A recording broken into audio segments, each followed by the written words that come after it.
자, 우리 다른 광고 없으시면 우리 하나님 말씀 같이 보시겠습니다. 하나님 말씀 우리 마가복음 6장 14절에서 29절까지 말씀입니다. 제가 한 절 읽고 여러분들이 한 절 읽고 해서 우리 교독하시도록 하겠습니다. 이에 예수의 이름이 드러난지라 헤롯 왕이 듣고 이르되 이는 침례 요한이 죽은 자 가운데서 살아났도다.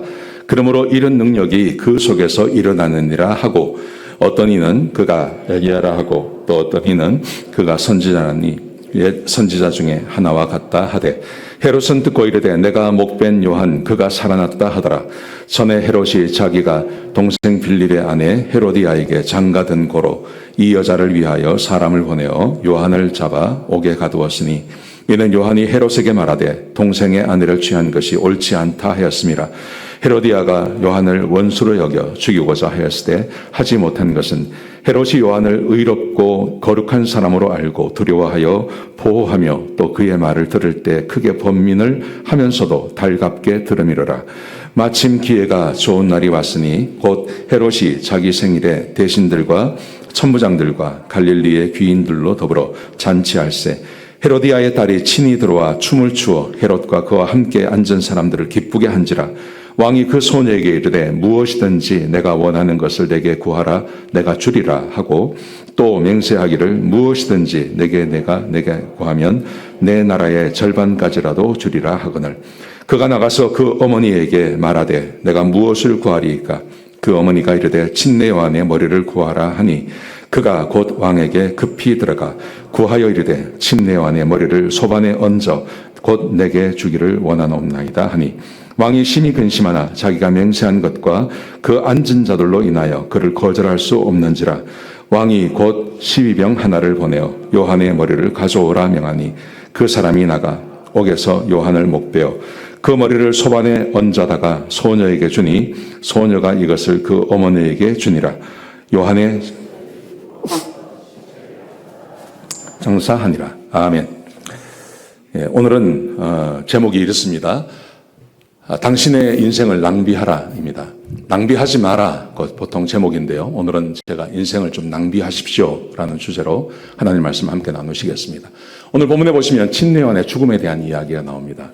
이 죽음이 아주 허망합니다.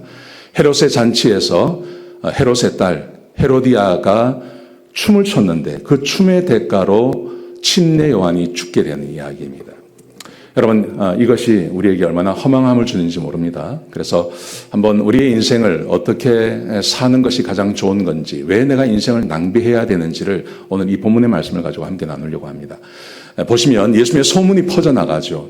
예수님께서 기적을 행하시고 능력을 행하시니까 헤롯이 두려워합니다. 왜 두려워하냐 하면 자기가 죽인 침례 요한, 그 침례 요한이 살아났다고 믿는 것입니다. 많은 사람들이 이렇게 말합니다. 그는 엘리야라고 이야기하고 선지자 중에 한 사람이라고 이야기를 하기도 하고 그렇게 이야기를 합니다. 그런데 헤롯이 확신을 가지고 이야기합니다. 그 사람은 내가 목베어 죽인 요한이 살아났다. 이렇게 말하는 겁니다. 그리고 17절부터 마지막 절까지 말씀을 쭉 보시면 헤롯이 침례 요한을 어떻게 죽였는지 그 이야기가 여기에 기록되어져 있습니다. 다 읽진 않고요. 우리가 함께 읽었으니까 제가 그냥 요약해서 말씀드리겠습니다. 헤롯이 자기 동생의 아내와 결혼을 했습니다. 그러자 요한이 그것을 비판하죠. 요한은 선지자이기 때문에 그렇게 할 수 있는 것입니다. 선지자이기 때문에 모든 사람이 두려워하는 이 헤롯을 정면으로 비판을 했습니다. 그러자 헤로디아라는 여자는 좋은 거예요. 왕의 부인이 된 왕비가 되는 건 좋은 거 아닙니까? 그래서 이 사람이 이것을 굉장히 좋아해서 요한을 원수로 여겼습니다. 죽이고 싶었는데 헤롯 때문에 못 죽이는 겁니다. 왜냐하면 헤롯이 이 요한을 귀하게 생각하고 있어서 그렇습니다. 근데 마침 기회가 왔습니다.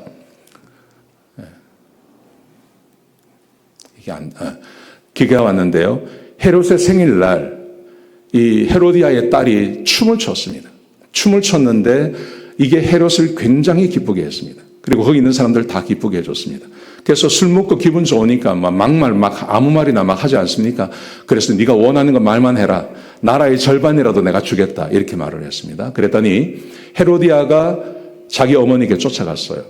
왕이 이런 말씀을 하시는데 뭘 구할까요? 하고 물어본 겁니다. 그랬더니 헤로디아가 요한 침례 요한의 머리를 구해라. 이렇게 명령을 하죠. 그랬더니 딸이 와서 그렇게 해달라고 이야기를 했습니다. 그러자 헤롯이 근심하지만 자기가 말한 것이 있고 약속하신 것이 있어서 거절할 수가 없어서 이 침례요한의 머리를 잘라서 그에게 주는 이야기입니다. 근데 마지막 그의 머리를 자르는 이야기를 좀 보십시오. 이게 참 제 마음을 마음을 아프게 하더라고요. 27절에 보시면 이렇게 기록되어 있습니다. 왕이 곧 그 시병 하나를 보내어 요한의 머리를 가져오라 명하니, 침례 요한의 머리를 잘라서 가져오라는 말을 너무 이렇게 쉽게 하는 거예요. 시병 한 명에게, 야, 너 가서 저 침례 요한 머리 좀 가져와. 침례 요한의 머리가 무슨 돼지 머리도 아니고 말입니다. 저 시장 가서 돼지 머리 하나 가져와라. 이것도 쉬운 일이 아닌데 너무 저렇게 쉽게 이야기하는 거예요. 자, 그랬더니 그 사람이 나가서 옥에서 요한의 목을 베어 그 머리를 소반에 얹어다가 소녀에게 주니 소녀가 이것을 그 어머니에게 주니라. 너무 쉽지 않습니까? 너무 쉽게 이렇게 흘러가는 겁니다. 거기다가 29절에 보시면 요한의 제자들이 듣고 와서 시체를 가져다가 장사하니라. 머리도 없는 시신을 거두어서 장사를 지낸 거예요. 여러분, 저는 이것을 보면서 마음이 좀 아팠습니다. 마음이 상했습니다. 제 마음에 처음에 드는 생각은 이런 것이었습니다. 왜 하나님께서 이렇게 하나님의 사람을 낭비하시나, 이 생각이 딱 들었습니다. 제 마음 가운데. 침례 요한은 우리가 잘 아는 것처럼 예수님의 친척이 됩니다. 거기다가 수태고지, 태어날 것을 하나님께서 미리 천사를 보내셔서 고지해 준 사람이죠. 성경에 몇 사람이 그런 사람이 있습니다. 예수님이 그랬고요. 구약에서는 삼손이 그랬습니다. 어떤 사람이 태어날 거다. 여러분, 이런 거 아무나 하는 게 아니지 않습니까? 그런데 이 침례 요한은 그런 사람이었어요. 거기다가 침례 요한은 400년 만에 나타난 선지자였습니다. 말라기 이후로 예수님께서 오실 때까지 약 400년 동안 암흑기가 있었죠. 신약과 구약 사이를 말하는 겁니다. 우리는 그냥 종이 한 장인데요. 거기는 400년의 기간이 있었습니다. 그 400년 동안 선지자가 한 명도 없었어요. 근데 400년 만에 하나님의 선지자가 나타나서 하나님의 말씀을 하시는 겁니다. 얼마나 귀한 분입니까? 거기다가 예수님의 길을 준비하는 분이었습니다. 예수님께서 오셨지만 사람들이 예수님이 누구인지 모릅니다. 근데 그 사람들에게 예수님이 누구이신지를 소개해 주는 일을 이 침례 요한이 한 겁니다. 예수님께서 침례 요한에게 침례를 받으러 오셨을 때, 그때 예수님께서 이 침례 요한이 예수님을 바라보면서 저분이 바로 세상 죄를 지고 가는 하나님의 어린 양이라고, 제자들에게 저분을 따라가라고 이야기하고, 그는 흥하고 나는 쇠해야 한다고 그렇게 말한 분이 이 침례 요한 아닙니까? 그런데 왜 이렇게 죽게 하시냐는 거예요. 침례 요한 정도 되면 꽤 의미 있는 죽음을 죽어야 하는 거 아닙니까? 그런데 왜 하나님께서 이렇게 이런 말도 안 되는, 여자아이가 춤 한번 췄다고 술 먹고 노는 자리에서 한번 이야기한 거 가지고 이 일로 하나님의 사람이, 이렇게 위대한 사람이 이렇게 허망한 죽음을 죽어도 되나 하는 생각이 제 마음 가운데 들더라고요. 그러면서 제 마음 가운데 드는 생각이, 왜 하나님께서 이렇게 허비하시나, 낭비하시나, 하나님의 사람들을 왜 이렇게 낭비하시나 하는 생각이 들었습니다. 그런데 성경을 보시면 하나님의 이런 낭비함이라는 것은 한두 번이 아니었습니다. 여러분, 구약을 한번 생각해 보십시오. 구약시대 초기에 족장 시대라 그러죠. 아브라함 이런 사람이 있을 때, 그때나 통일왕국 시대나 분열왕국 시대나 바벨론 포로 시대나 아니면 포로에서 돌아와서 귀한 시대에나 수많은 선지자가 있었습니다. 제가 여기 대표적인 사람만 적어놨는데요. 한 50명 됩니다. 대표적인 사람들만. 그런데 이 사람들 대부분이 죽임을 당합니다. 대부분이 다 죽임당합니다. 사람들에게 인정받고 높임받은 사람이 거의 없습니다. 대부분이 다 죽임당하고 고난받고 어려움당하고 그렇게 죽어갔습니다. 그럼에도 불구하고 하나님께서는 포기하지 아니하시고, 시대가 바뀔 때마다, 왕이 바뀔 때마다, 어떤 시대의 위기가 올 때마다 하나님은 끊임없이 하나님의 선지자를 세상에 보내십니다. 그런데 세상은 그들을 받아주지 않습니다. 그럼에도 불구하고 하나님께서는 계속해서 하나님의 사람들을 낭비하시고 허비하시는 거예요. 왜 그러실까 하는 거죠. 예수님께서 마태복음 23장 34절에 보시면 예수님께서 직접 이렇게 말씀하세요. 그러므로 내가 너에게 선지자들과 지혜 있는 자들과 서기관들을 보내매. 구약시대를 말하는 겁니다. 제가 지금 말씀드린 그 시대를 말하는 겁니다. 너희가 그 중에서 더러는 죽이거나 십자가에 못 박고 그 중에서 더러는 너희 회당에서 채찍질하고 이 동네에서 저 동네로 따라다니며 박해하리라. 박해했다는 말입니다. 예수님께서 오셔서 그렇게 말씀하시는 거예요.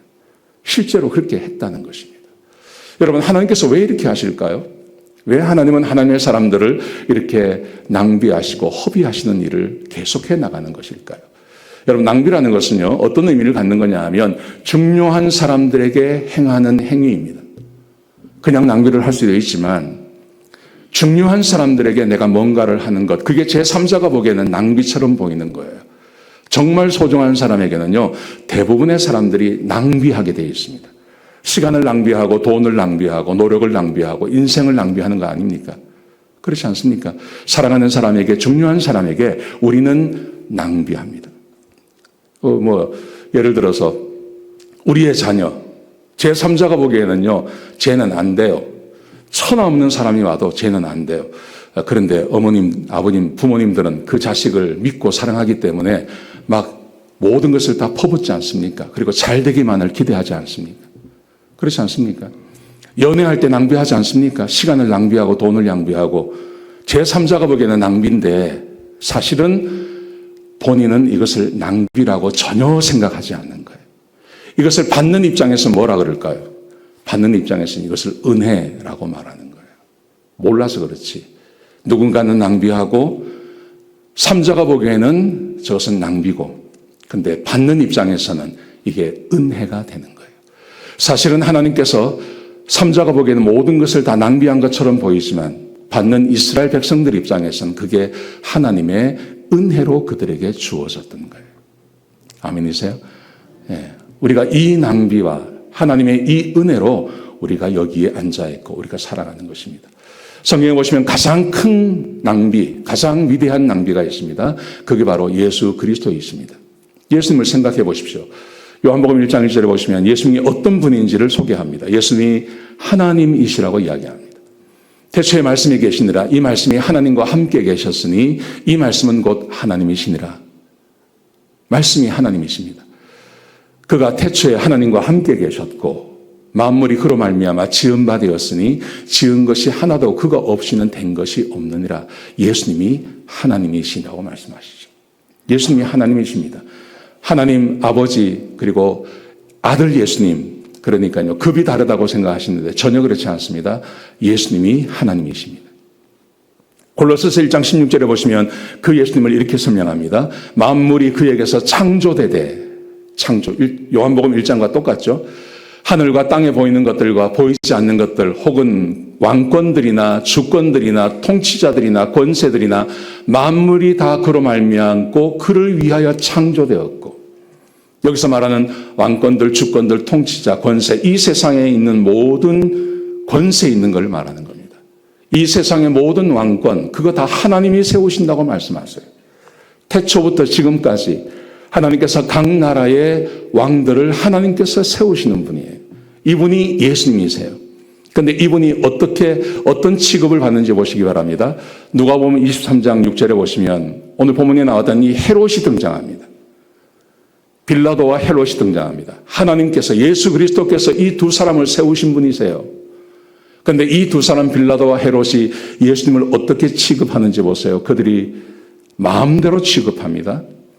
빌라도가 듣고 그가 갈릴리 사람이냐 물어. 예수님께서 빌라도의 법정에 쓰셨죠. 골치 아픕니다, 빌라도가. 그리고 가만히 보니까 이 갈릴리 사람이야? 그리고 헤롯의 관할에 있다고 생각해서 마침 예루살렘에 와 있던 헤롯에게 넘겨버리는 겁니다. 마치 중죄인처럼요.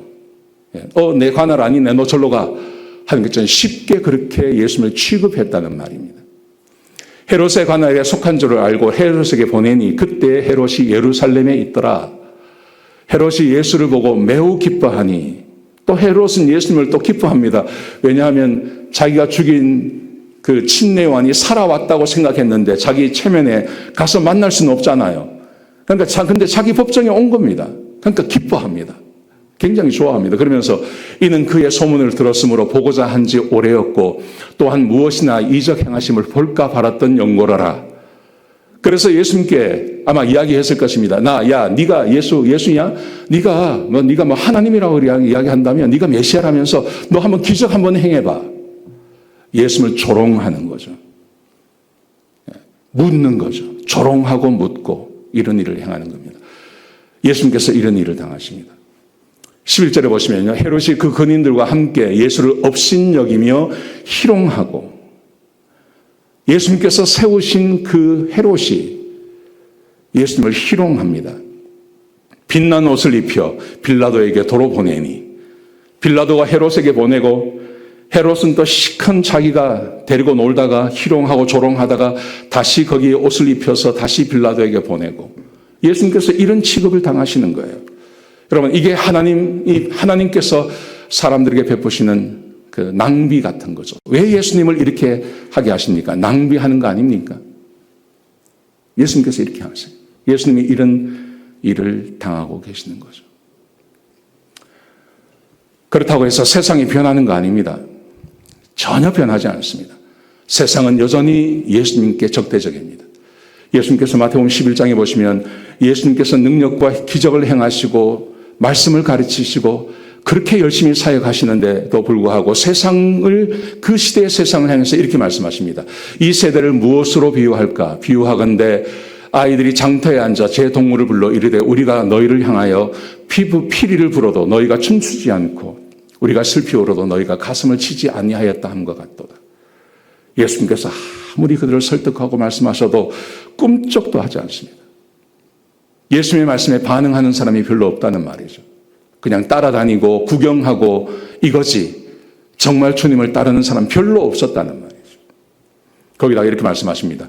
요한이 와서 먹지도 않고 마시지도 아니하며 그들이 말하기를 귀신 들렸다 하더니 침례 요한에 대해서는 먹지도 않고 마시지도 않고 홀로 광야에서 지내고 와서 말씀을 전하면 저 귀신 들렸다고 조롱한다는 것입니다. 근데 예수님께서 오셔서 먹고 마시고 하셨으니 먹기를 탐하고 포도주를 즐기는 세리와 죄인들의 친구라고 또 조롱한다는 것입니다. 예수님께서 그렇게 하나님께서 예수님을 낭비하고 계시지만 정작 그 낭비와 은혜를 받는 그 시대의 사람들은 예수님을 조롱하고 하나님의 말씀에 전혀 반응하지 않는 정말 낭비하는 그런 시간을 우리 예수님께서 보내고 계신 것이죠. 여러분, 왜 그럴까요? 왜 하나님께서는 이렇게 낭비하실까요? 로마서 5장 5절에 보시면 그 낭비를 이렇게 설명합니다. 소망이 우리를 부끄럽게 하지 아니함은 우리에게 주신 성령으로 말미암아 하나님의 사랑이 우리 마음에 부은 바 됨이니. 하나님께서 낭비하시는 이유, 그것은 하나님께서 세상을 이처럼 사랑하시기 때문에 하나님의 사랑을 사람들에게 부어주는 것입니다. 사랑을 부어주는 것이 그게 낭비 아닙니까? 그게 낭비죠. 사랑을 쏟아 부어주는 것.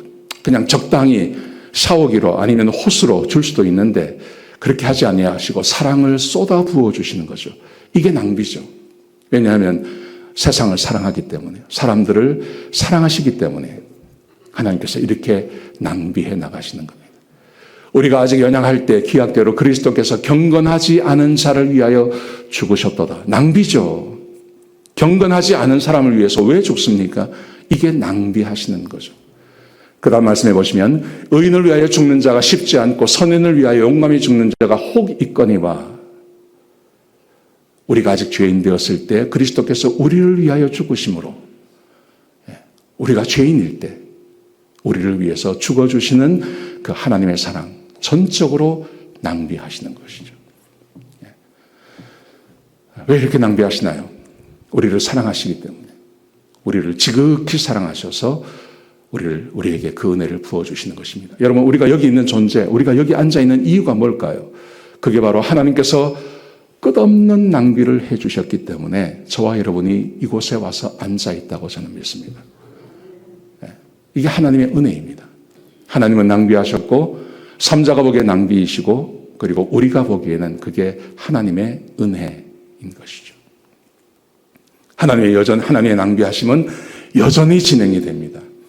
오늘 여기 선교사님이 계시지만 전 세계 선교사님들을 하나님께서 보내시고 그들이 죽임당하고 전 세계 교회를 세우시고 목사님들을 세우시고 그리고 그 교회가 핍박받게 만드시고 우리가 봤을 때 낭비 아닙니까?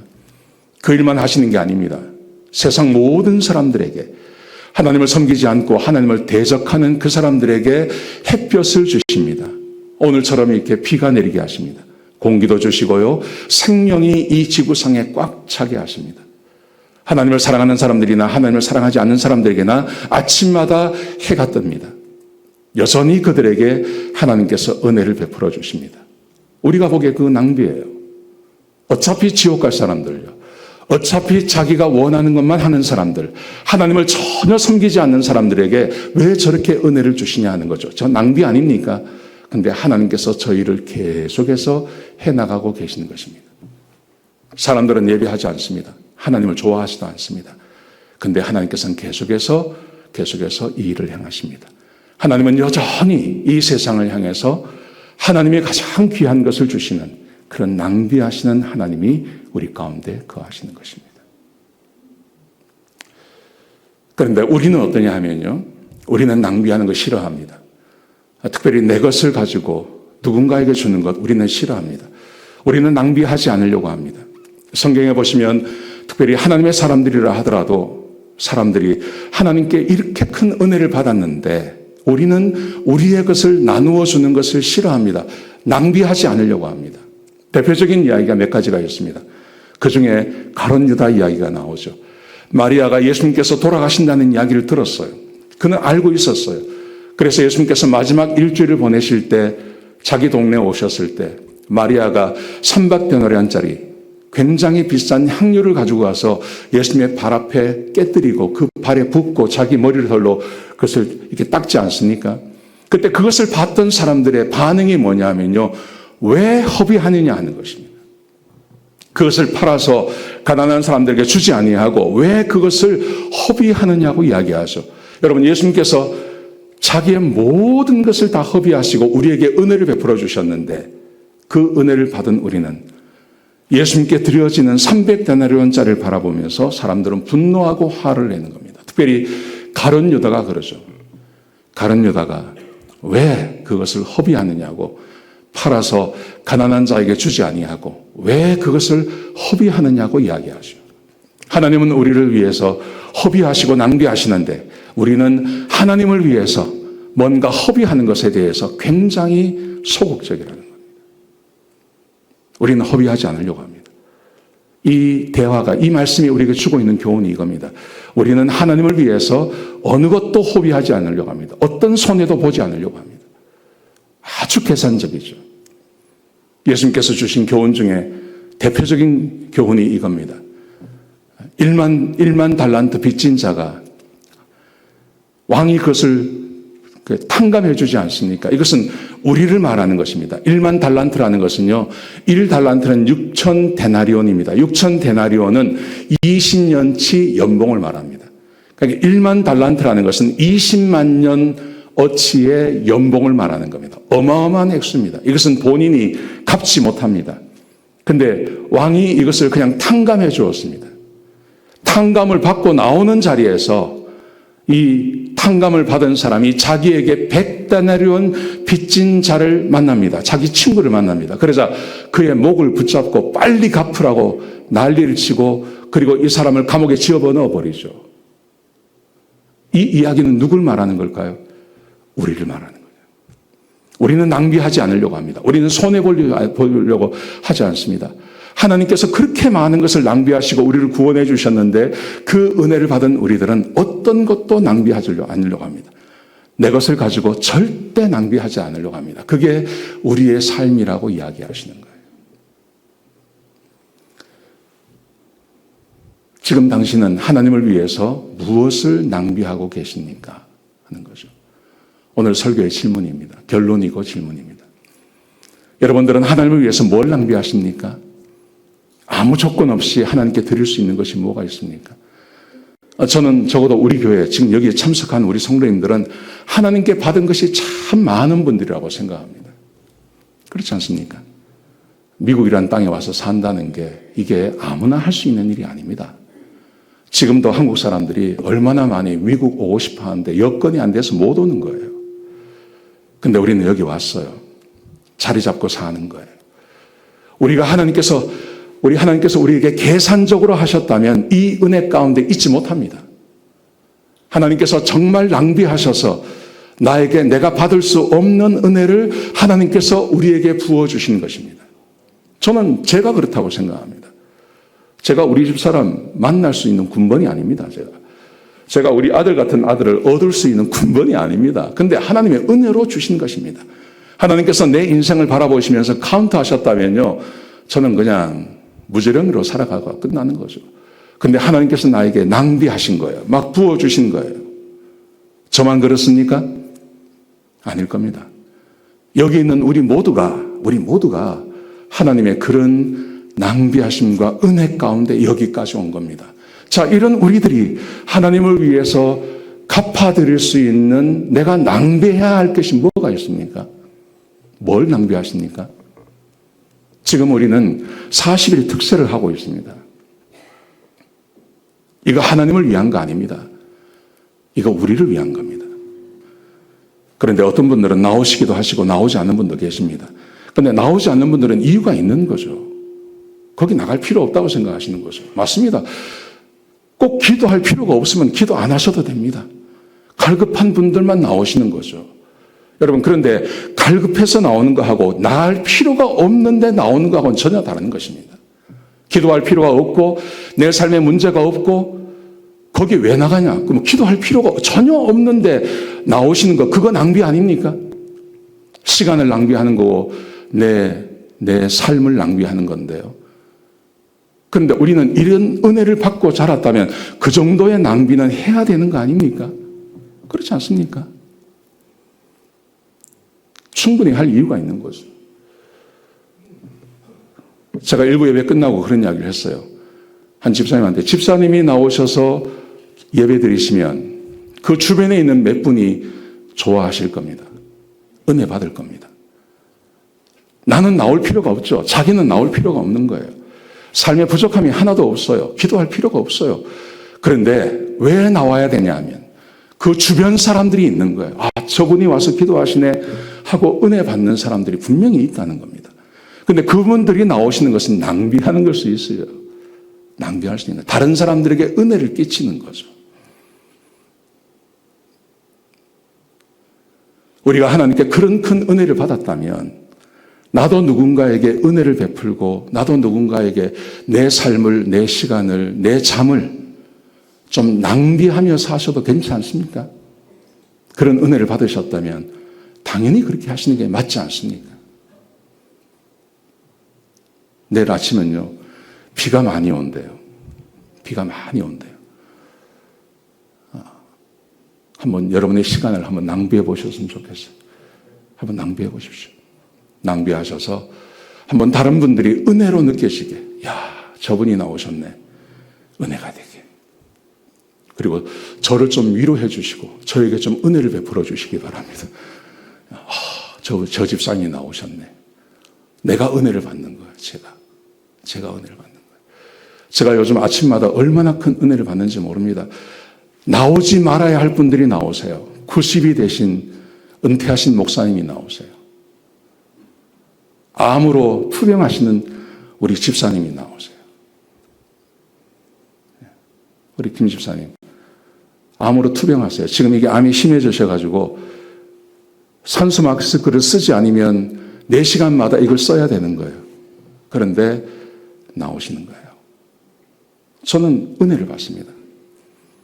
우리 성도님들, 안 나오셔도 되는 분들, 나올 필요가 없는 분들, 그런 분들도 나를 위해서 나오는 게 아니라 우리 형제들을 위해서, 교회를 위해서, 40일 특세를 위해서 함께 나와서 예배드리면 그게 내 시간을 낭비하는 것이고 우리가 주님을 본받는 것이 아니겠습니까? 우리 한번 남은 4주 동안 여러분의 인생을 한번 낭비해 보시는 그런 시간이 되시기를 주의 이름으로 축복합니다. 아멘.